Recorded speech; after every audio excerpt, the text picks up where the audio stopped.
If someone should ask, tell them you heard it on AM 1080 KSCO.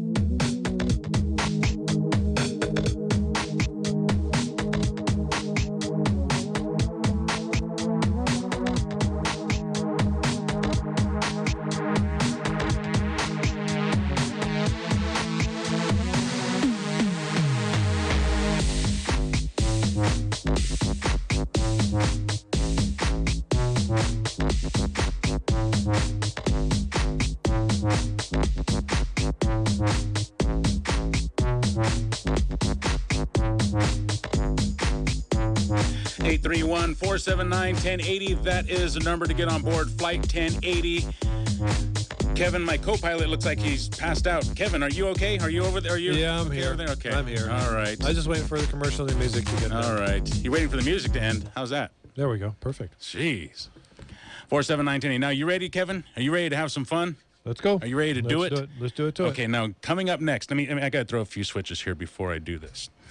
Coming up next is a guest that a friend of a friend hooked me up with. Now, I know this guy kind of before my friend told me about him because I follow some of the issues, not closely, but since I was a kid. I found some of the stuff this guy is going to be talking about fascinating, Kevin. Fascinating. Okay. Now, you can believe what you want, right? I'm not here to tell anybody what to believe. What I'm doing is I'm offering you a glimpse outside the box. Okay? Okay. We're cleaning the windows from inside the box, and we're going to take a look on the outside. What could be, right? We're looking at possibilities, probabilities, and free thought. If there's one thing we love to do here, Kevin, it's we like to use our brain, right? We like to use our mind, some more than others. Well. See, I like to think of my mind as like a little 4x4, right? Not a big, giant 4x4, but a little tiny one. It's power-packed and can get anywhere. It's a shame to drive it on the road, right? Who wants to do that? I want to take this thing off-road. I want to take it through the mud. I want to take it up the hills. I want to take it through the snow. I want to take it through the sand. I want to drive this damn thing over the water. I want to take this thing wherever it can take me. And if you don't use your brain like that, then it's a shame because humans are incredibly lucky to be able to have these thoughts. We're unlike any other creature on Earth, Kevin. You know that, though. Yeah, you know that. Okay, so we're gonna use our brains today. We are going to think outside the box, and we are going to welcome Michael Horn. Michael Horn, thank you for joining us here on Flight 1080. Thank you, Dave, and thank you, Kevin. Everybody else. I'm sorry, I heard Dave in the background. Something else. Oh no, it's Dave. I'm the pilot, and Kevin is my co-pilot. We just woke him up. Oh. Okay. Well, then, hi, guys. Hi. I'm Mike Horn, and I'm glad to be here.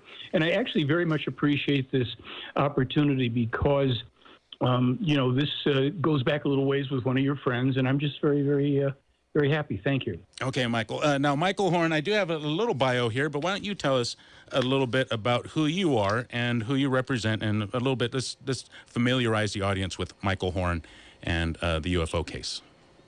Okay. Well, my background is rather eclectic. I have a background in music, songwriting, design, research, filmmaking, lecturing internationally, writing articles, a lot of stuff. However, what I spend most of my time doing is representing information in what's known as the Billy Meier UFO contacts. And as we go into that, any questions and of course, challenges are welcome.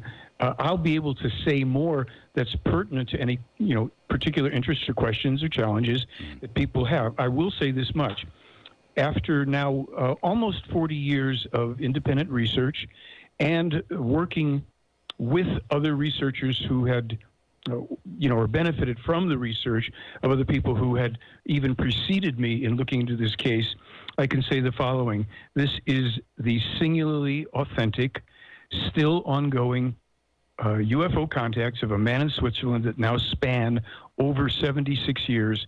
And by every scientific and legal standard, they have been now proven to be authentic. And I'll be glad to, address questions and things pertinent to that claim. So rather than, just go rambling on about stuff, I prefer to try to respond to your interests, the interests of your associates and audience and what have you. Okay, that sounds good, Michael. So we will invite, and we do invite calls from the listeners. If you want to get on board, several ways you could do that. 831 is the area code. 479-1080. That's 479-1080. Text messages can be sent, again, to 831-218-KSCO. That's 831-218-5726. DM at ksco.com with your emails. And, of course, follow us on Facebook and Twitter at Flight 1080. Okay, so Billy Meier, you are an authorized representative of Billy Meier, correct? Yes, I am the authorized American media representative for him, his material, evidence, etc. Okay, so Billy Meier, you say the American representative. What nationality is Billy? He's Swiss. Swiss. And is that really his name, Billy? His actual given name is Edward Albert Meier. He was called Billy in about 1964. That name was given to him as a kind of an affectionate appellation by an American woman who was traveling around the Middle East and saw him. And Meier at that time kind of looked a little bit like a character out of American Wild West. He oftentimes did have a gun and or a rather substantial knife. He had a black cowboy hat. He wore oftentimes, like black pants, etc. So at that time, he did indeed have a kind of look that would be easily associated with American cowboy, personalities. And he was partial to that, too. He kind of liked the American, cowboy lore. Mm-hmm. But it was just one of the ways. He was also known as the Phantom in the Middle East, and that was in the 50s when he was actually pursuing and apprehending mass murderers and serial killers for the governments of India, Pakistan, West Pakistan, and Turkey. So he's had just a remarkable, even if you take the UFO elements out of the equation, his life has been absolutely amazing, filled with adventure, and just quite a fascinating character in history here. Okay, we're speaking again with Michael Horn. If you want to get on board with us, you know how to do it. Now, Michael, when did Billy first come in contact with alien being? Now, when we say aliens, are we talking extraterrestrial? I mean, we're not talking illegal aliens, right, from the other side of the border. We're talking from another planet, correct? We're talking about extraterrestrial human beings from a very, very distant world that he claims he first came into contact with when he was but a young boy aged 5 in rural Switzerland. And one thing I do want to say that helps me put some things in perspective. Mm-hmm. There are things in this material that I and others have proven beyond a reasonable doubt, legal and scientific standard. There are other things that we simply say are according to the information in the case, mm-hmm. because I cannot prove certain things myself. I wasn't around when Billy was 5 and, right. that type of thing. So we just say this is information, and people are certainly free to accept it, not accept it. We don't, think in terms of belief, because we're not interested at all in any beliefs. We are very partial to facts, truth, and knowledge. And we freely say that there are things that are part of the information in this case that we cannot prove, and that they may relate also to the far distant past or as yet unarrived future. Who is we? You say we are this and that. Who is we? You and Billy? Is there a group that we could check out? A website? How do we find out more? Well, sure, there's lots of stuff. I have, I'll start here with the American presence, if you will. I have a website that is called They Fly, They, F as in freedom, Ly, theyfly.com. Okay. And I have a theyflyblog.com. And from my website is linked a numerous international websites, including the one in Switzerland that is associated with Billy, and indeed the group that works with him to help disseminate his writings, which is the primary function of that group. There are Canadian, Australian, Japanese, even groups in Italy and other countries that are all involved in the study and research into this material. And so people who speak different languages can also find, varying degrees of information in other languages.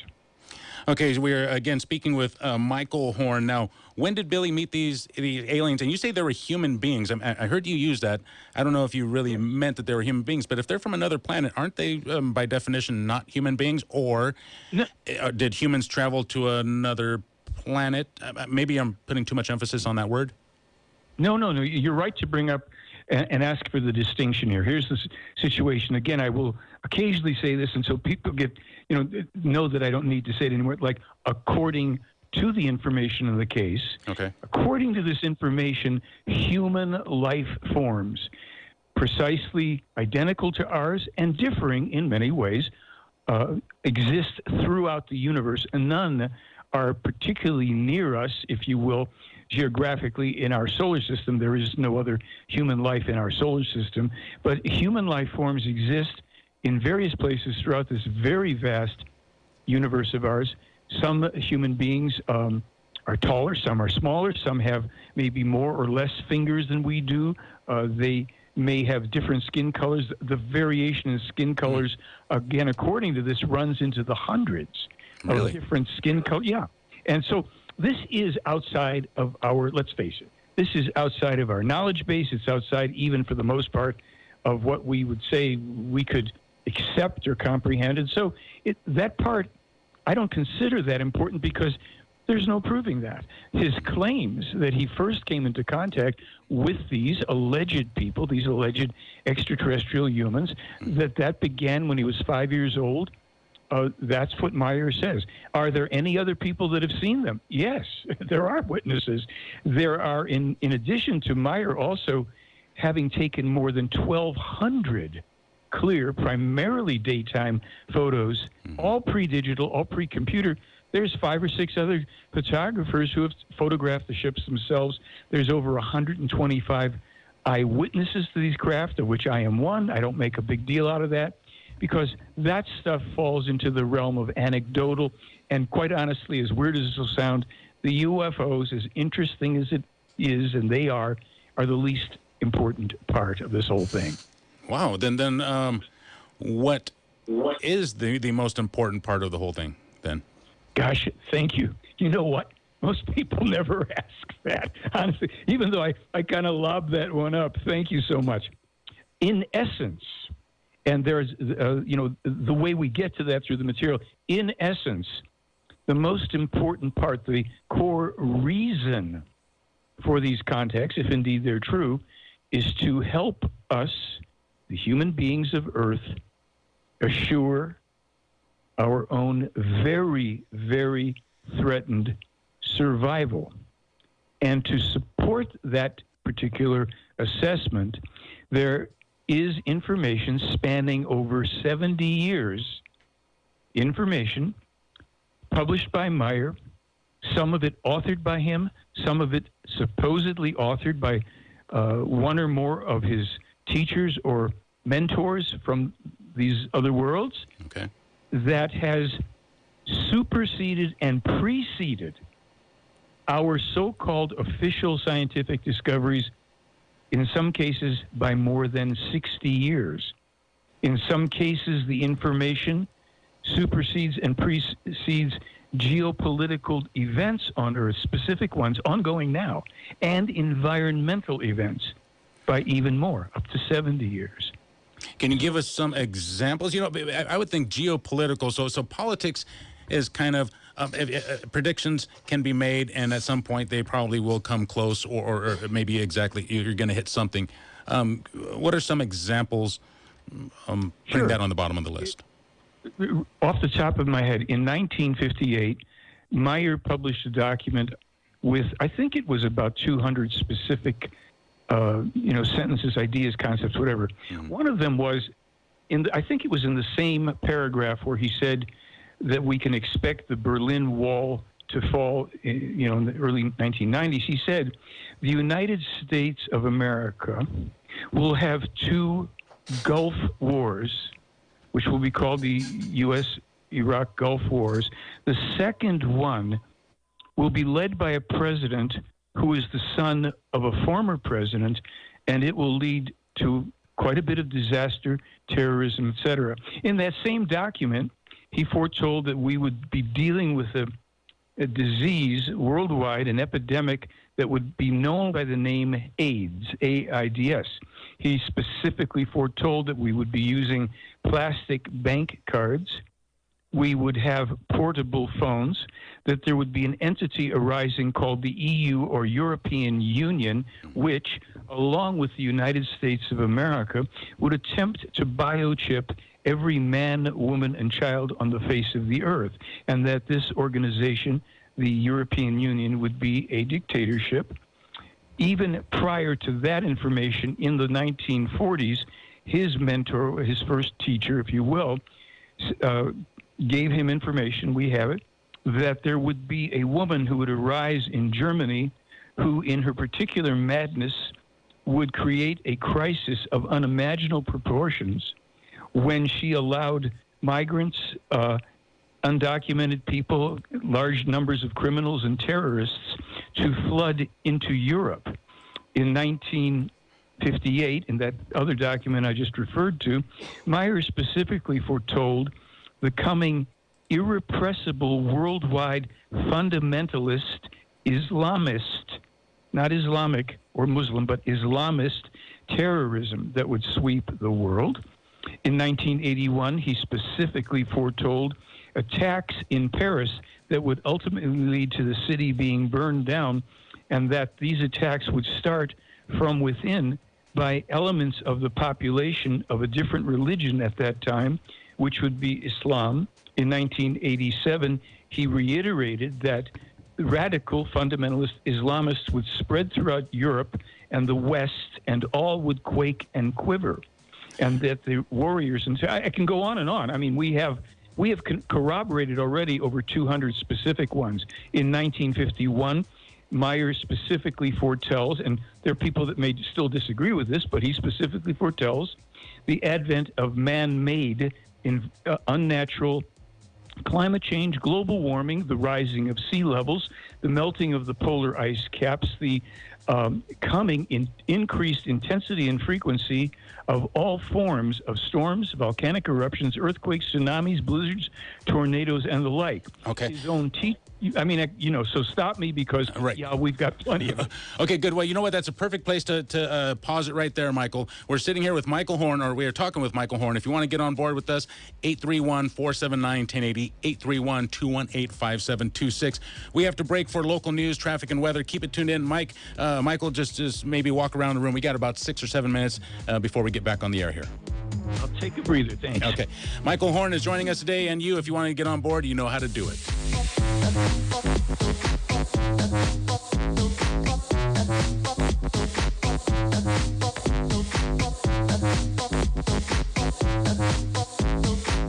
Thanks for listening to AM 1080 KSCO.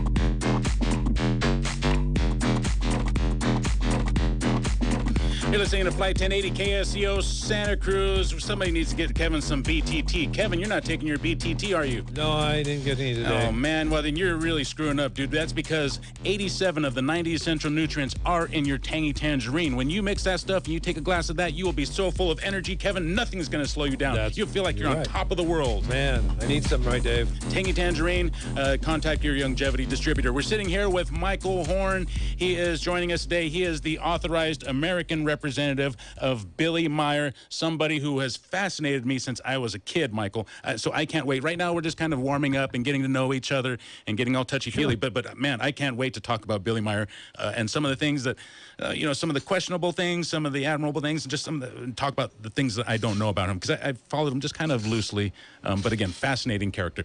Okay, so we are here with Michael Horn. Let's see, where did we leave off? You were talking about prophecies that he made, right? Political prophecies. Right. Did he foresee the political climate there? What is his view on the political climate, American politics? Does he follow American politics or no? He's aware of it. If you have, the more specific your questions, then I can try to search my mental hard drive for any information pertinent to it. So, did you have a specific? Does he feel that America is headed the right way or the wrong way? How does he feel about the direction of the world since the election of Donald Trump? Sure. Okay. Good questions. Well, let me start off by saying that in both 1981 and 1987, Meier specifically foretold that the United States of America will have two coming civil wars, one following upon the other, and that it can't be helped but that the country will effectively be broken up into about 5 territories. I first read that in 1986, and I literally laughed out loud thinking, what's this guy on? That's not going to happen, and I'm not laughing anymore. As for, let's say, Donald Trump, in June of 2016, and we have the documents on all this, Meier asked his alleged friends from outer space who was going to win the coming American election. Let me go back to 2008 because this is pertinent to it. In 2008, he asked them who would win the Democrat Party nomination, Obama or Clinton. They pay attention to this? The aliens actually had an answer for him about this? Yeah, oh. Because they pay attention because of what there's many reasons connected to this and the direction we're going in. They pay attention to things pertaining to China, Russia, Germany, all over, and America. So they told Meier back in 2008 that Obama was going to win the Democrat Party nomination, and then they said an unusual thing. Because usually they just answer the question if they're going to. Sometimes they say, we don't know, we can't say at this time, or they'll say, okay, here's the answer. So they went on with, and they added the following, and I'm paraphrasing, they said it specifically, but they said, America and the world is fortunate that power will never be laid in the hands of Hillary Clinton. Now, that seemed to be, whatever anybody's political, bent is, I'm not here to argue with that, but I thought that even at the time that was an unusual thing to say because that wasn't the question. The question was who was going to be the nominee for the Democrat Party. And they went on to say the country and the world is fortunate that power will never be laid in her hands. So, fast forward to 2016, June 2016, Meier again says, okay, who's going to win this American presidential thing? And they said, the winner of that will surprisingly be the man Donald Trump. But you, Billy, are not allowed to say anything about this until right after the election. You can say it the next day you want, and then people can say, you made it up, but do not say anything. He said, well, why can't I say anything now? And they said, because if you said something about that now, he would be assassinated by people who are in the Democrat Party, the Secret Service, et cetera, and it would be, it would alter that particular part of human destiny. After the election, they told Meier, and as I say, we have all the documenting on this stuff. After the election, they told him there will be attempts made through false means to try to remove him from office, alleging that he had colluded with Russians when that was not the case. But they said, at this point, we are not able to say how that will turn out, but it's going to be, a lot of appeal. And they said, well, Meier says, well, what kind of a guy is he? What kind of person? And they said, well, actually, he's a kind of chaotic, catastrophic individual who's not particularly political. He has his own party of one, and he has his own agenda for the country is one that he really cares about the country and the people in it. And that there are certain things that if he pursues the policies that would be good for the country, and Meier says, like what? And they said, well, if he can keep America out of the globalization and TTTP, that would be good, but that his policies about the environment and healthcare and things like that are not good. And so, it's a trade-off, a balance in their opinion, blah, blah, blah. So these aliens sound suspiciously like Republicans. I mean, do they have politics wherever they are from? Where are they from anyways? What are the names of these? Well, first I want to say they do not have politics as we know it. Okay. And they are equal opportunity offenders. They've had something really bad to say about any and everybody. You should hear what they said about, the Bush administration and Ronald Reagan and all that stuff. So because of there's well over 26,000 pages of information and only maybe 5, 6 in English, but they claim to be from a world that is in the direction of, but far past, the star system that we know as the Pleiades in the night sky. But they said, we do not come from there because there is no life, as even your scientists know. There is no life in the Pleiades, and we come from 80 light years beyond that 500 light year away distant star system. And they explained to him some of the means of propulsion. And now I should insert this. Some years ago, I was invited by the Biltmore Hotel in Los Angeles to give a presentation on this Meier case to 450 of their corporate clients. I mean, you know, the Chevrons and all this stuff. And they set up a whole thing so I could show photos and films, Meier's films. And they allowed me to also bring in one of the lead investigators in this case, a woman named Britt Elders, whose husband, Lee Elders, was one of the three members of this investigative team. The lead investigator was a retired lieutenant colonel from the Air Force named Wendell Stevens. They also allowed me to bring in a man named David Froning, who is a world-class astrophysicist and aeronautical engineer, who at the time he was involved with being questioned about this material in the Meier case was already, you know, with super high clearances at McDonnell Douglas Defense Industry. Okay, so I get a chance to make my presentation at this event at the Biltmore Hotel, and I introduced David Froning, and I've got information online. People can look him up. He was the real deal. And so somebody from one of these corporations said, hey, well, what do you make of these, you know, these films that we've just seen with these UFOs and all? And he said, all I want to say to you tonight is that I work with a small group of scientists, all of us, you know, all of whom believe that we have made breakthroughs in our understanding not only of zero-point energy, but of hyperspace propulsion. And he said, if this is a hoax, whoever is advising this man is very knowledgeable scientifically. Thank you. That's all I choose to say. There's some more of his comments there online. But this is typical of the honest, independent, not UFO nuts, but independent scientists who, over the past 40 years, have looked into this. And I could tell you the most recent authentication of Meier's evidence comes from some very interesting sources, and it basically has completely shut down the attacks from the skeptics. So anywhere you want to go. Okay, I have a list here of questions that I've started to think of, and questions from the audience. Let's see. Let's go out to our text line, 831-218-5726 with your text messages. Can these aliens appear to be earthly animals? No. That is just neither possible nor real. I'm not sure what the origin of that question is, but the best answer is no, unless there's something that they want me to follow up about that. No, they are human beings as we are. They can no more appear to be animals than we can unless we dressed up like animals. Are they not shapeshifters? Do they not have the technology that allow themselves to appear as something else? No. They have extremely advanced technologies, and they told Meier that indeed in our universe there are some races that have what we would refer to as shape-shifting possibilities. They are not here on our planet. It is a whole other thing. They didn't feel it was particularly important to us since we were not running into those people or they running into us. You know, but they said that does exist. There are many things that exist, not always the way we think of or have been told. A lot of it is simply science fiction and disinformation.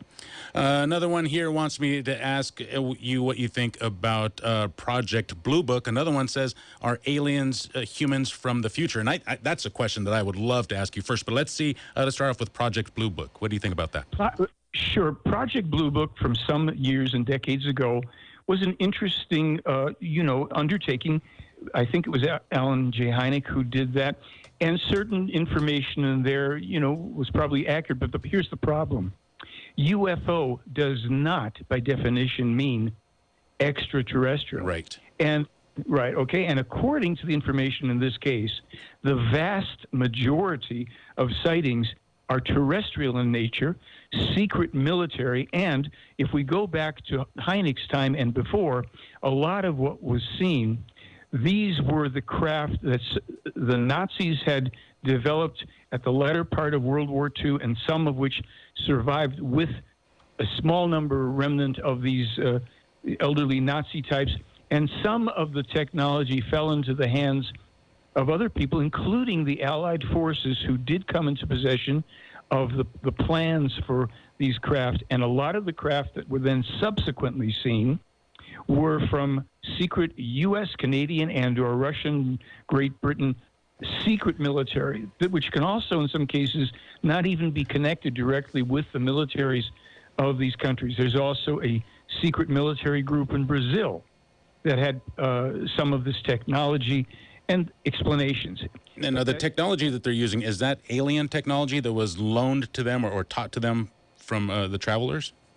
The Nazi technology was unfortunately, and this is where, listen, just because there could be extraterrestrial human beings, etc., highly advanced, doesn't mean that they are flawless, that they're perfect, that they don't make really occasionally critical mistakes, which they own up to. But the information for the development of alternative craft was given by extraterrestrials to the as yet not quite Nazi but German scientists. When they detected, and they were a little slow on the upbeat, they did that because their overview of the German society was that the Germans were a very precise, hardworking, seemingly law, concerned with laws and order and all of that stuff. And they thought that if the Germans had this type of craft, that it would assist them to be progressing and helping other people in the world. There were certainly, the Germans at that time were certainly pioneers of technology. Some of the stuff that they were doing was amazing. Yes. Unfortunately, this assistance to the Germans quickly went into the Nazi war machine, and as soon as that was detected, what the ETs did, because the way they helped to begin with was through telepathic impulsing to scientists to give them ideas. They didn't directly say to them, hi, we're from outer space and you can build this, but they gave ideas that the scientists would often, they'd come up with thinking they were their own ideas and they'd work on and develop the science. They impulsed incorrect, inaccurate data into the technology so that it couldn't function as previously planned, nor could it even hope to attain anything such as interplanetary, let alone, interstellar capabilities. Is that because they're insecure about us reaching towards them? We are pretty warlike. Well, they detected that. I mean, they actually knew that, but they were a little bit falsely optimistic in their hope that this could help us to move past that. This history of warlike stuff on the planet started with their forefathers, too. There's a lot of information there, but I don't want to forget about the future time travelers because there is some information in the case. Oh, yeah. I believe me, Michael, we're going to hit you with that, too, because that is something that I have I've been fascinated and thought about that since I was a kid. But like most of my good ideas, somebody always comes up with it, and I don't get credit for it. I invented the wheel, Michael. I invented a fire, but these things I just don't get credit for. But that's one idea that I am going to take credit for. We're going to get to that. We have phone calls, though. We have phone calls. Quick question, Michael. Some of the technology today, was from the extraterrestrial people that came?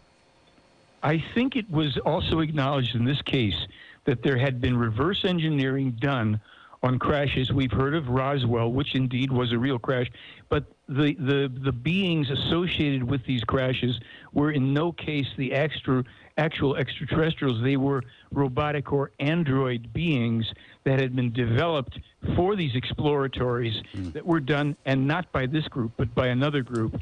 So there was reverse engineering done on a number of things that has, been developed and actually accelerated our own science. Okay. 479-1080, 831 is the area code, 479-1080 with your phone calls, 218-5726 with your text messages. Right now, we're going to head out to Santa Cruz. Let me lock Michael in here. There we go. Pete is calling from Santa Cruz, California. You're in the air, Pete. Hey, Pete. Hey, good afternoon, gentlemen. Hey, I was going to ask your guest, he was familiar with Frank Drake. That's a name that's somewhere in the back of my mind I've heard, but I am not familiar enough to discuss anything pertaining to Frank Drake with any level of what I'd call expert knowledge. I can say this overall as to what is claimed in the Meier case, and that is that Meier himself is the only actual conscious, deliberate, and still ongoing contactee with an extraterrestrial race. That being said, other people have in very rare occasions, primarily accidentally run into or observed or come in momentary close contact with some extraterrestrials, which was, as I say, accidental and terminated quickly without any, harm to the terrestrial humans involved. I want to talk. Frank is a scientist that lives up. He lives up in Bonnie Doon, and he actually. I've just on Vice News. There was a thing the other day talking about the government and how much money we're spending each year, the military listening to outer space, and the satellites, how they all connect across the whole globe, and how we have them all connected. And we're listening. We're spending millions of dollars, and basically, he said he's almost twice made contact. The Drake equation. Say that again. The Drake equation. Well, here's something about that, because SETI also is one of the more preposterous organizations, and one of their scientists postures that, or posits in postures as well, that if an extraterrestrial race is going to make contact with us, they will do it through a complex mathematical formula. Here's the thing. Most people, and probably most people in the audience here, have never heard about the Billy Meier case. They've heard about every other bogus, nonsensical claim, because the Meier case is deliberately and actively suppressed because it is the only authentic contact case.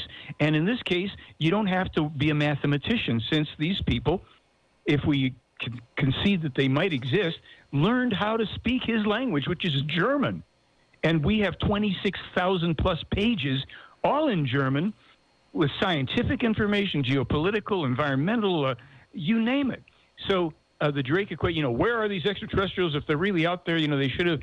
Well, I guarantee you, if you write to any of these people, and you mention Billy Meier case, they will either not write back to you, and that includes scientists like Neil deGrasse Tyson, who's a bright fellow, Michio Kaku, Bill Nye, any and all of the scientists at SETI, NASA, they won't write back to you, or they'll try to dismiss you.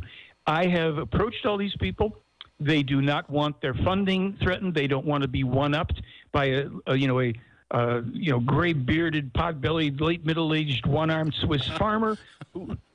So here's the question I ask people. If this is true, what will it mean to you? Certainly in the world in which we have all been living, that does not even acknowledge this, and yet if Meier case is real, what it is foretelling for us is of enormous importance and fulfilling daily.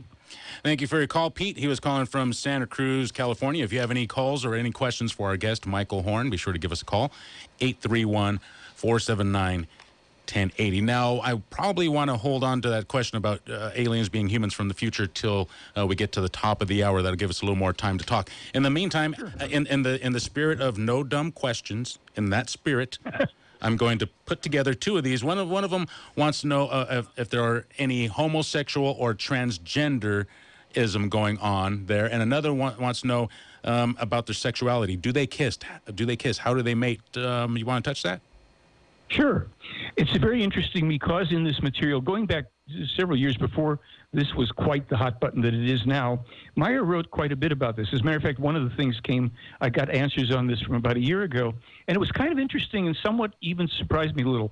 Now, their position on homosexuality is they say this: it is a naturally occurring, unnatural occurrence in nature, meaning not bad, but it doesn't lead to procreation, and it occurs in nature and it occurs in human beings, and that there is primarily a genetic predisposition that asserts itself, and that homosexuality per se is not bad or evil at all. Where they draw their distinctions, and this will be very strange. First, I'll give you an interesting one, because this was all news to me, and then I'll get to the question about the LGBT and all that stuff, or QT or whatever it may be.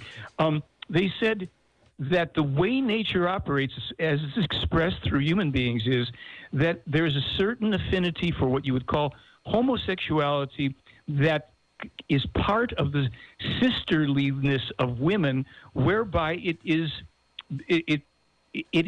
less overt and less troubling, at least certainly to a lot of perceptions, than when we are aware of the heterosexual male behavior. The only time they say that the heterosexual male behavior is offensive or against nature is when, and this sounded so strange when I read it. Now, I'll tell you what it was. They said when males try to modify themselves to bear children, as they did in the distant past through genetic manipulation. Like, what are you talking about? In the distant past?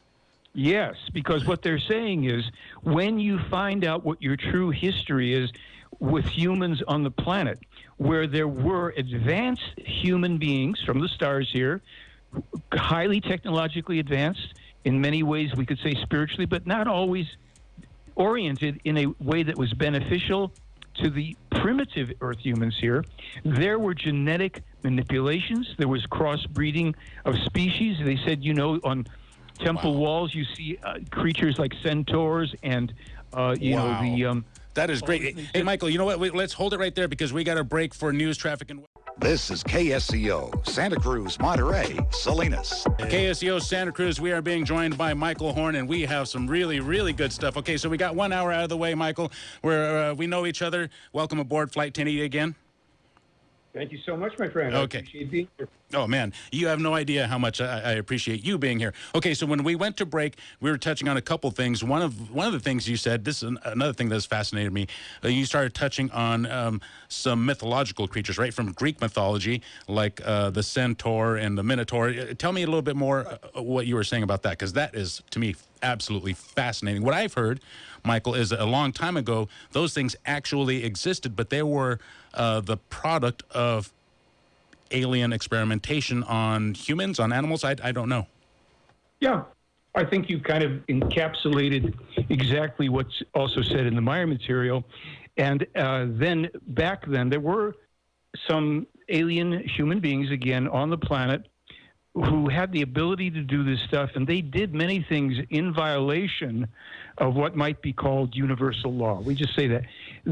When more benevolent and responsible extraterrestrials were here, they did some genetic modifications that prevented this from happening, whereby animals and humans could mix again. However, it was at this time as well, according to them, that the genetic modification in certain males enabled them to, be able to bear children. Now, of course, we've seen in the newspapers not long ago, I think it's a guy in London, and these things are coming back. But I did want, during the break, I looked up what Meier had said. He was asked a question, is there a need for special solutions for transgender issues that you would suggest?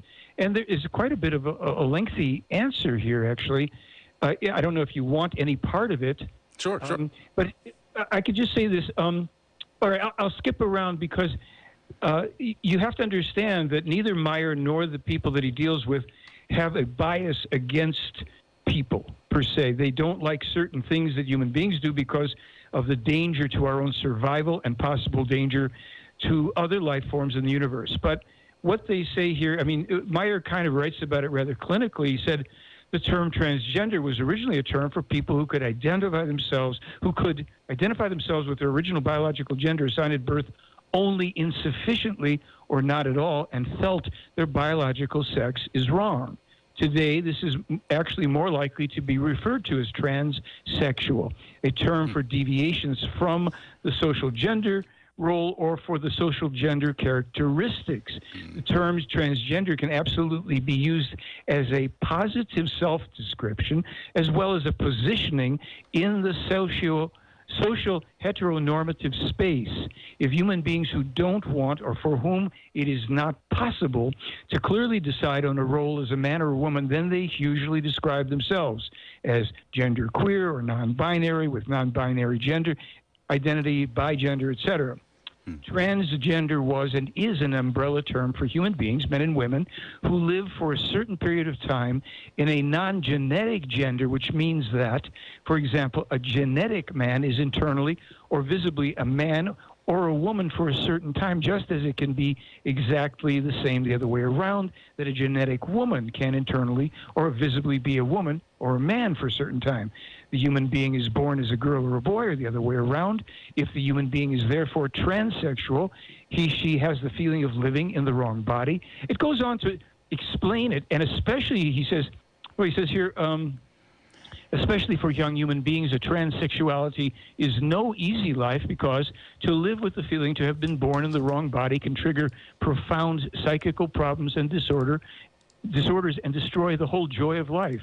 Many young human beings affected by the transsexuality show or realize their otherness very early. Simply that, related to their feeling as a man or woman, everything is completely different in comparison to their friends and girlfriends, etc. Okay. But until they can understand this otherness, name it, and are also able to accept it, usually a lot of time goes by, and what's more, they may have to contend in many moments of their life with the fact that their specialness is not accepted by others. It goes on basically to say, I think, right, he talks about the psychological and psychiatric work done by therapists to help people who have these altered non-genetic or so-called non-normal conditions, to deal with them, even if they want to undergo hormonal therapies, gender reassignment, etc.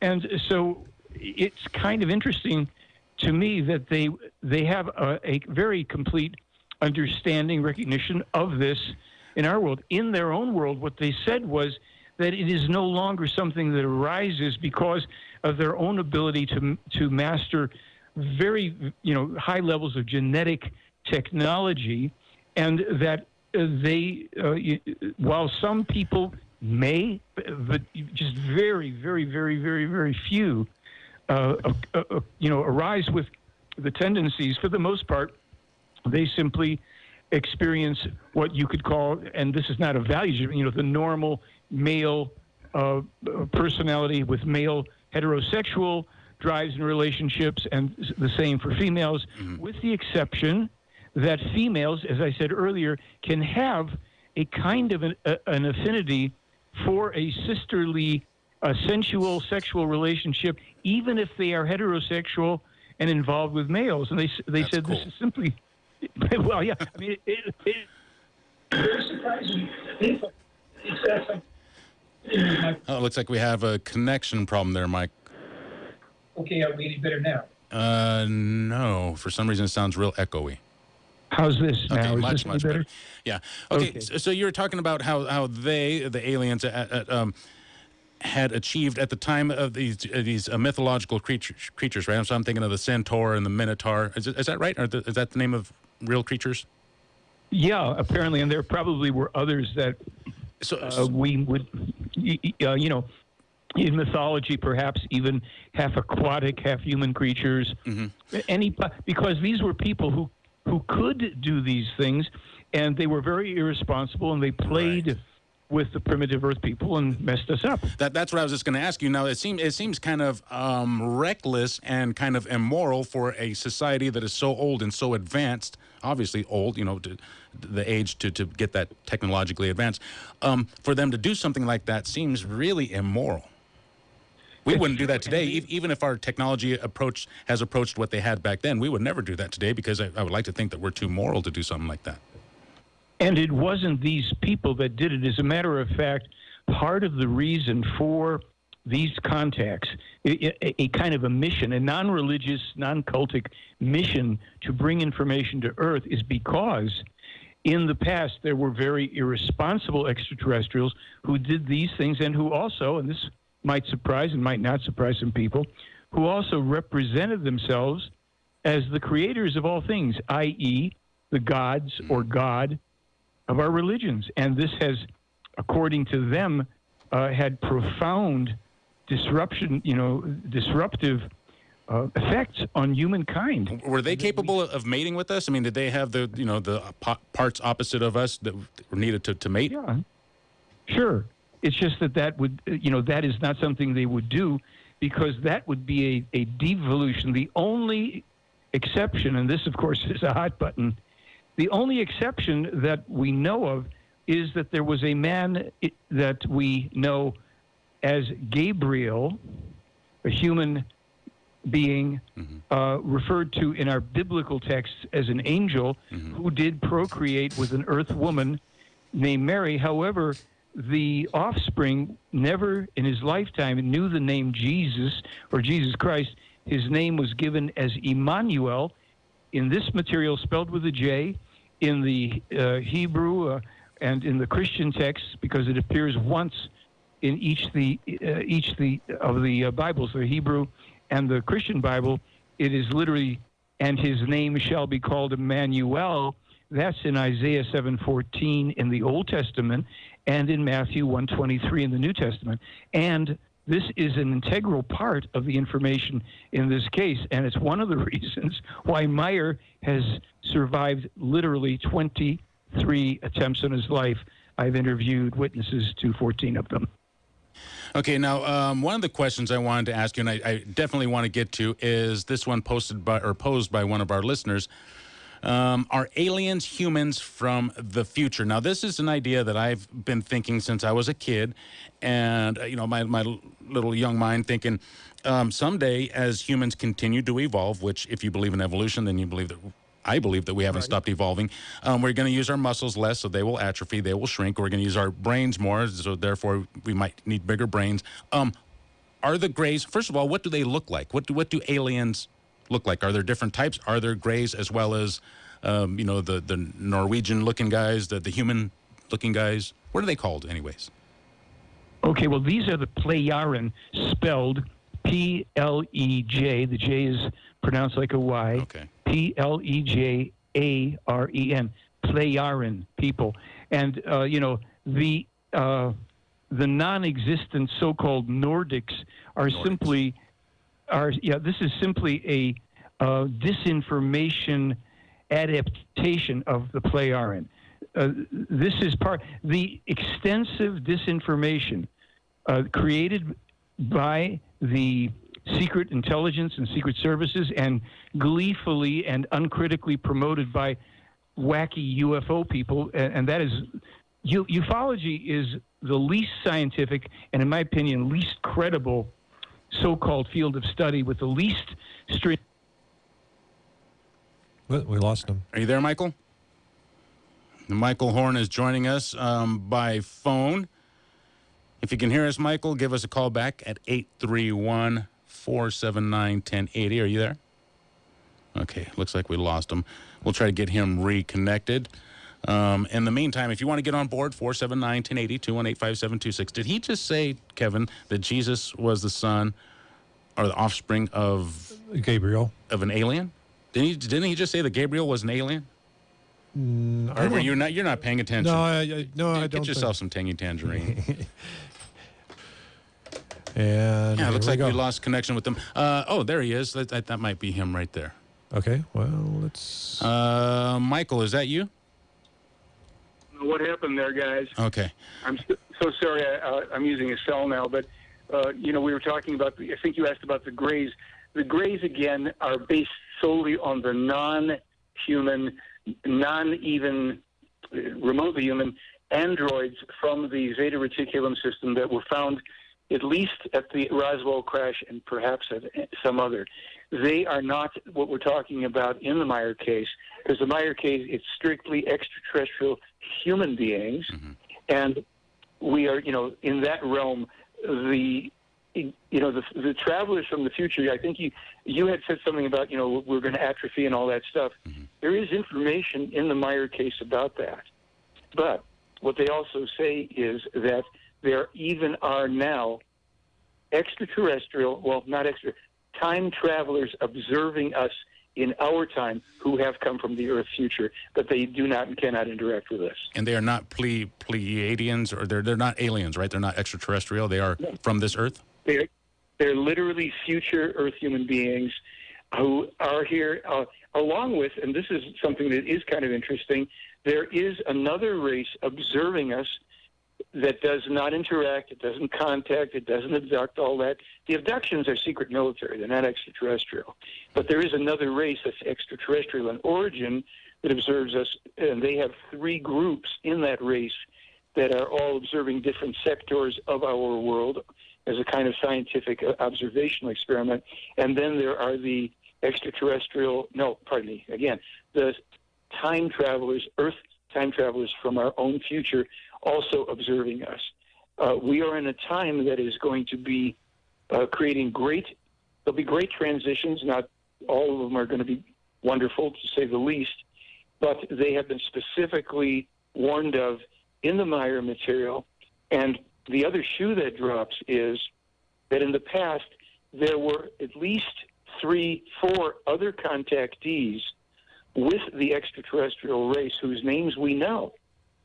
There's Enoch, Jeremiah, Emmanuel, who we said was the real name of the man falsely named as Jesus Christ, and even, they said, Muhammad, who was not a rapist and all the rest of the stuff that he said. Their information on him was that he was also in contact with extraterrestrials. His task was to actually help liberate women and to stem the spread of the Catholic Church, which would have otherwise enslaved the whole world, and that would have been unpleasant. And they said, as is always the case, unfortunately, until this time, the actual teaching of Muhammad, which was the same as the previous prophets, was corrupted by, I think it's a nephew or cousin of his named Omar, and the various caliphs, and that the Quran that now exists today bears very, very little resemblance to the actual teaching of Muhammad or the other prophets, and that now is the reason that this is the final contactee person, if you will, prophet, etc., so that during this, the electronic age, when things can be put down and preserved and spread as given without relying on oral traditions and being subject to falsification, as all the religious texts in their opinion have been, we will now have this material from here on, and it will actually be studied for centuries to come, especially by the survivors of the mess that we are about to make on this planet. 831-479-1080 is the number. We got to go to a break, but before I do, I want to get Neil's question, and then we'll address it on the other side of the break because we have to get to traffic and weather and local news. But Neil is calling from Hollister, California. Neil has a question for our guest. You are in the air, Neil.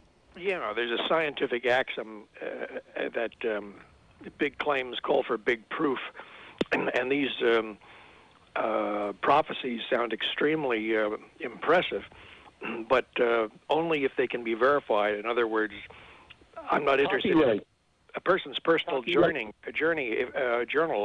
If these prophecies were copyrighted by publishers, they were many of them. Now, not all, but enough of them that you can actually read them. They're in books. And when we come back, I'll tell you my experience with a judge in Las Vegas who challenged me on it and what happened from that. Ooh, sounds good. Ooh, all right, Neil, good. thank you for your call. We are hanging out again with Michael Horn. If you have any questions for him, give us a call. 831-479-1080, 831-218-5726 with your text messages, DM at ksco.com with your emails. Follow us on Facebook and Twitter, and interact at Flight 1080. Michael, are you there? Yeah, does it sound like me? Yes, that's you. There you go. All right, Michael. Now, when we went to a break, someone had asked you about evidence being documented. You mentioned copyrighted. Some of these things had been copyrighted, right? Yes. As a matter of fact, I think his name was Neil. He raised an enormously important point, and it's one that I, pound away on whenever I get a chance to, make presentations and all that. Here's the thing, if I may. The actually confirmed existence of extraterrestrial, space-traveling, intelligent life forms would be the single most important true story, then, in human history, exceeded only by contact with it. And then, of course, we'd want to find the reason. Now, here's where I go. All of these prophecies and predictions, as people have said, well, anybody can say this, and they can say they published it in advance. Here's what happened. About 5 years ago, I was in Las Vegas at a UFO event, and I had a table with all of the books and the DVDs and everything that I had, and a man walked over, a late middle-aged guy, his arms crossed in front of his chest, as he approached, he got closer, he looked down and he shook his head left and right and, muttered. And I said, can I help you, sir? And he said, yeah, I'm interested in this UFO topic, but this Meier case, it's got to be a hoax, can't be real. And I said, really? I said, well, what do you do, sir? He said, I'm a retired judge. And he stares down at me. And I liked it because the guy was just really crusty and, steely-eyed. I said, Your Honor, could I step into your courtroom for a moment? And this guy didn't miss a beat. He said, step right in. What can I do for you? And I said, Your Honor, if I tell you that NASA's claim that they are the first ones to determine that the reason that the surface of Mercury, the planet Mercury, is contracting is because of the metal core. I said, if I tell you that my friend in Switzerland beat NASA by 32 years, would I have to prove that to you? And he said, well, of course you'd have to prove it. I reached over. I had one of the 4 volumes of translations that were done back 70s to early 80s. And I said, Your Honor, I opened it up to the front. I said, do you see the copyright down here? And he says, yes, I do.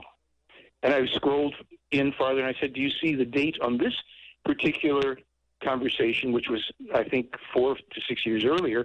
He said, yes. And I said, so do you see right here where this man, Billy Meier, asks an alleged extraterrestrial woman, I've always wondered why, what's the reason for the contraction of the surface of the planet Mercury? And she says, well, that's easy. It has to do with the metal core of the planet. And so I then closed the book, and I said to him, Your Honor, in your courtroom, who prevails? And he said, you do. How much is the video? How much is the book? Because he understood, as Neil did, that a copyright is the internationally recognized standard of proof of first or prior copyright. It does not. It does not guarantee that what's copyrighted is true. It only establishes its existence based on a given date. We have dozens and dozens and dozens of those examples where those copyrights protect and cover and establish that Meier is the first person to give information about Mars, Venus, Saturn, Jupiter, the 2 planets beyond Pluto that hadn't even been discovered yet, all before official scientific discovery. And that's part of the reason why it's suppressed and covered up, and your good audience, for the most part, with the exception of maybe Neil and a few people, have never heard of this. You have, I have. Mm-hmm. And then there's another thing that happens, and if I may, can I just really motor mouth this next one? Sure, yeah, absolutely. Go ahead. All right. A year and a half ago, I get a phone call on a Saturday morning. Pick up the phone. It's a gruff-sounding older guy. Identifies himself only as Joe. Says, I'm an investigator. Doesn't tell me of what. He says, I came across this Billy Meier case. Are you interested? Would you talk to me about it? Because I think it could be a hoax. I said, well, sure. I'm glad to talk to you about it. That's what I do. And we, for 3 months, every Saturday morning, the phone would ring about 8:30, and Joe, who finally told me, well, he's an expat. He lives outside of the country in Asia. We would discuss this, and then we didn't talk for a while. In August of last year, late August, the phone rings again. It's Joe, and he says, okay, I've looked into this. If you're still willing to talk to me, I said, of course I am. He said, I will now tell you who I am, what my credentials are, and then I'll tell you about your Billy Meier UFO case. I said, fine, go ahead.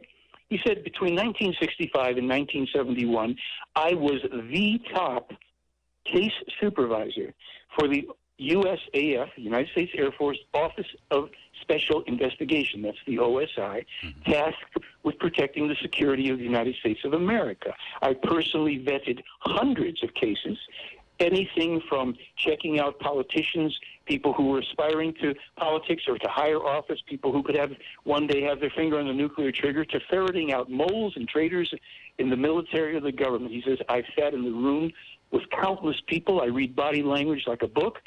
And he said, you don't have to take my word for it. So then he emails me a stack of the stuff, photos of his credentials, and they're good enough for me. He said, now I'm going to tell you about your Billy Meier case. He said, it's 100% ironclad authentic, and I will personally take on any skeptic for you that you'd like. And he did. But the results were strange, because he called me. There were 2 skeptics who, kept on trying to attack the case, and I knew who they were, and I'd interact with them. He said, listen, after he spoke, he says, listen, I don't know how you do it. These people don't know what they're talking about. They're not researchers. They're not investigators. They don't understand means, motive, and opportunity. Bottom line, Joe writes an article that is on my blog. And I'll tell you this, that within about 2 weeks after hearing from him, out of nowhere, a retired prosecutor trial lawyer writes to me an email, and I post all this stuff on my site saying, I've come upon the scientific information in this thing you represent, and I will tell you right now that this is, your research is it's a good mind you got there, because this is empirical. It's basically courtroom quality proof beyond a reasonable doubt. I have also the recently retired Vice President Director of Operations at Orbital Flight Systems in Tucson. I've got Matthew Wiskowitz, retired NASA aerospace engineer who worked as an engineer on the space shuttle and the space station. We've got documentation from real experts, special effects experts, even the people who won the Academy Award going back to the late 70s, 80s. A guy named Wally Gentleman who won the Academy Award. Well, I don't know if he won the Academy. He was the special effects director for 2001. And then I personally, in 2006, interviewed the winners of the Academy Award for Independence Day special effects. All of these people who said, what you're showing us with this film of Myers is not special effects. It's not models. The only way we could do it is if we went to computer graphics, because this isn't a hoax. Myers, that's why I said in the beginning, by every standard of scientific and legal evidence and proof and what have you, this is real. It has withstood 70 years of challenges and 23 attempts in Myers' life, all because these people don't want to see us destroy ourselves, and we are so hell-bent in our greed, our power hunger, and our literal insanity to destroy our world, to destroy each other, and to send ourselves back quite literally to the Dark Ages. And we are not out of the woods on that by a long shot. The policies of the U.S. that are promoted heavily, I mentioned Hillary Clinton before, the Democrat Party, the deep state, the secret military, whatever, to enter into a pointless, unprovoked war with Russia, if we do this, will result in the complete and utter destruction of our beautiful, blessed country. And unfortunately, the prophecies warning about this don't originate with Billy Meier.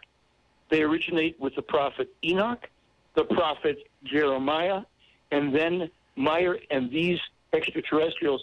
We put up Billy's video a couple years ago saying, tell your country, do not provoke Russia. Putin does not want war with you. Please tell your people. Meier last year said in one of the documents up from October, the United States is going to keep provoking Russia. They will start to get closer in putting their bases in Germany and other places in preparation to attack Russia.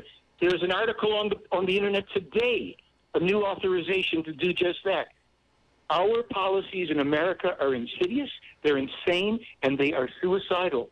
And no matter what party people belong to or what their beliefs are, unless people, I say it, find out if this is real. And if this is real, start hitting your keyboards and start demanding that this be known to people, because these people ain't coming here to save us. If we do ourselves in, we will start over and maybe then learn the lesson that we haven't in 10,000 years. We're speaking with Michael Horn now. Michael, that would be a man-made disaster. Our friend Robert, our mutual friend Robert, the one who connected me with you, he is always telling me about prophecies that Billy has made about our coast of California, which is where I keep all my stuff. This is where I have my bike and my car, I have all my stuff here, and I'm really worried about some of the stuff that he says. What's he talking about? Well, here's the thing, and let's just be fair. Billy Meier is not the first or only person to warn about destruction coming. But here's the story, and this is one to let people ponder.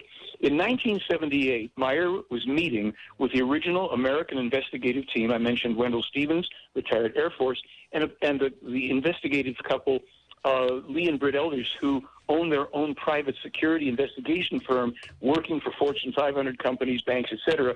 They were skeptics. They thought this was probably going to turn out to be a hoax. 1978, they're sitting in the kitchen, in which I've sat down over 19 visits myself to Switzerland, and Billy says something in simple English about the San Francisco earthquake. And they say, well, you mean the 1906 earthquake? And he says, no, the coming earthquake. And they said, well, what are you talking about? And he says, wait a minute. Goes out of the room, 1978, comes back with a Kodak envelope and takes 11 photographs out of it places the photographs on the table for the investigative team and a number of other people who were there at the time.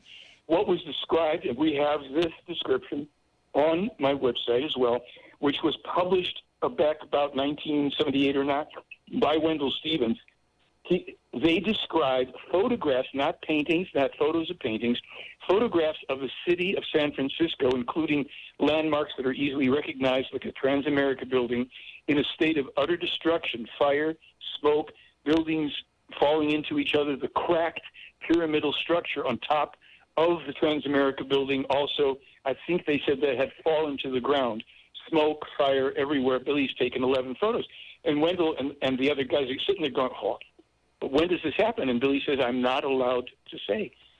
And they said they then studied the photos because he let them hold on to them for a little bit right there in the kitchen. And what Wendell reported was the following. Unlike the cars of today, meaning 1978, the cars we see in these photos are much rounder in shape, absent all of these fins and long structures. The windshields are much larger with full glass windshields. In some cases, the glass goes into the roof line, which we don't have today. And the other feature we noticed is a lot of these cars don't have the exterior projections of side view mirrors. So, now, yeah, go ahead. Go ahead. No, go ahead. Finish. Okay. We now have cameras inside the cars for backing up. Tesla, Mercedes, Toyota, and other manufacturers already have the technology waiting for approval to eliminate the side view mirrors on the outside. How would Wendell Stevens be describing these cars we already have with a lot of glass, the glass windshields, and now the absence of these outside mirrors? Japanese company that does camera and technology has already developed the corner fitting screens that will replace the outside view and that will be more comprehensive. So you'll have, the upper mounted and then the two internal, screens for the rear view that way. And so they're sitting there saying, we don't understand this. And then Billy had to take the photos back. The extraterrestrials took the photos, and all we have is the report of it from 40 years ago now, describing cars which are about to hit the roads. We are here again with Michael Horn. Now, that sounds like a pretty serious earthquake, but luckily it's just going to hit San Francisco, right? So I'll be okay living here in Santa Cruz, about an hour away. I shouldn't feel anything. You know that this is on the San Andreas Fault, and I think the Hayward Fault as well. Here's the thing. Yeah. There is another megaquake coming that our scientists now also know 3 years after Meier, after we published what Meier wrote. The Oregon State University in 2008 published what has verifiably been on my website since 2005, which is the Cascadian subduction zone will give rise to a 9.0 earthquake that will last at that magnitude for 5 minutes, producing a mega tsunami that flows into Portland, followed by another earthquake and another tsunami. This will stream down and affect the coastline of Washington, Oregon, California as well. That's not good, Michael. That's not good. That's not good for us. You're gone, Dave. That is not good. I don't even know how to swim that good, Michael. I'll be in serious trouble. Surf's up, dude. 831-479-1080. Here's a question. If no God, whom are we praying to? What date will Jesus/Gabriel return? Okay, let's take that in the order.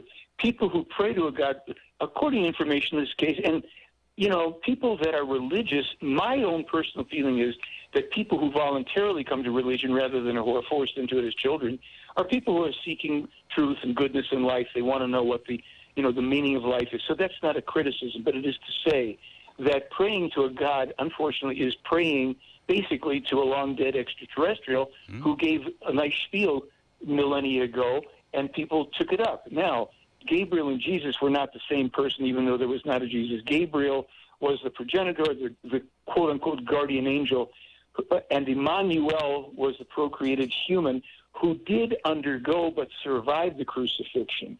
let's before we get it, there's a book out on that where you can really find out that there were actually 17 female disciples, all conveniently removed from the New Testament by the all-male hierarchy of the Catholic Church going back centuries.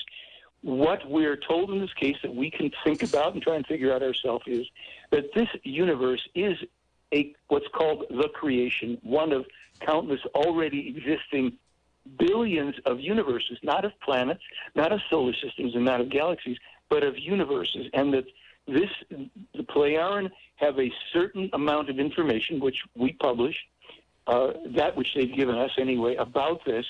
And they also say there are mysteries to this that are beyond their knowledge and their level of knowing at this time, that they search for answers as well. But that this universe is itself a consciousness and a structure all in one, self-birthing as a result of the existence of previous other universes, which of course always gives rise to, well, who created or what created the original?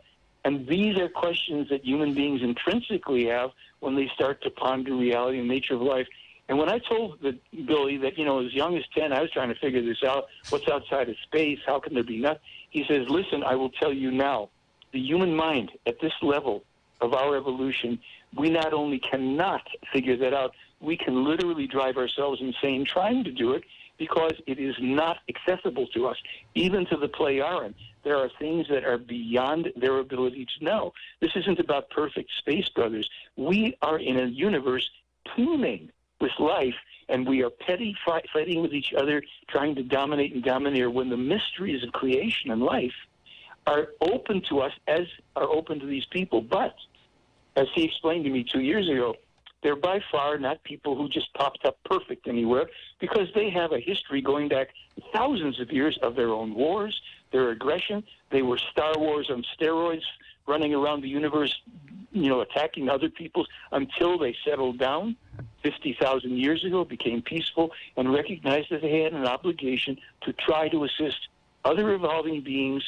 in the universe at the level that they can. They cannot approach directly to any race that is not yet a truly space-traveling race. And they can only bring information into us, as they have, and their forefathers have, for over 13,000 years, until during this time we can begin to truly evolve, hopefully survive ourselves, so that we can join that cosmic family of life, plunging through the universe, learning all the magnificence of life, not climbing over each other and killing each other over, pieces of paper and things. So we are speaking with Michael Horn. If you want to find out more, theyfly.com, correct? That's correct. And They Fly blog. Both my blog and my website have, visitors from like 200 countries around the world. And the only pitch I give on stuff, because we put up so much free information, the only pitch that I put up is to say this: if you find a book or a DVD that you want on my website, and you mention this program and our wonderful host here, I will send you a free DVD, a $25 DVD on the Meier case. Just put the word free into your order, and that if you order something, I send you something of, almost, in some cases, equal value, even greater. That's my commercial pitch. Everything else we do for, we just put it out there. And, I lecture as many places. I was 2 months ago, I was up in Clear Lake and San Jose, and, we're just trying to get this out so that people have a chance to know what's coming down here. And so far, these folks have not been wrong, and that's rather depressing. Theyfly.com and theyflyblog.com. Is that right, Michael? That's correct. And if I may, I'm going to email you the recording of my new release of the song called Don't Go Along With That. But I actually wrote 20-something years ago, but it's about people taking back their own power so that we do not give it away to, power-hungry people. And, just, if you enjoy it, you can play it or share it or whatever. But I just finished that. Yeah. I'm sorry, go ahead. I said I would appreciate that. I would really appreciate it if you sent that out. I got 2 minutes. Would you like to take a question and give a real quick answer? Yes, I'll do my best. Okay, let's see. James in Live Oak, you're in the air. Hey, Dave. This is Jim. We're acquainted. And, Michael, it's an honor and a privilege to be able to hear you on the airwaves and get a chance to speak with you. Very kind. Thank you, Chief. Thank you. All righty. Just a quick commendation for Dave and Kevin, and especially our mutual friend Robert, who helped hook all this up. Robert introduced me to the Billy Meier story years and years ago, and we've had many, many late-night talks back and forth. But a couple of quick questions. Minerals and vitamins. Is there anything in the Meier literature referring to our innate desire to supplement ourselves? And yes. Mm-hmm. Go ahead. One more quick question. Let me just send you the other question. And what do you think our odds are in the long run? Are we going to make it or not? And I'll take the answers off the air. Thank you very much. Sure. Just to say, I am not promoting. I have only one supplement I sell on my website, and that's for radiation and stuff. But they have personally said to us that the two most nutritious things that they have found, and this isn't any brands or anything, are spirulina and moringa, which are both of mammothly important nutritional benefit to us, with moringa having also tons of other benefits in terms of purifying water, lots of stuff. Moringa and spirulina, they highly recommend.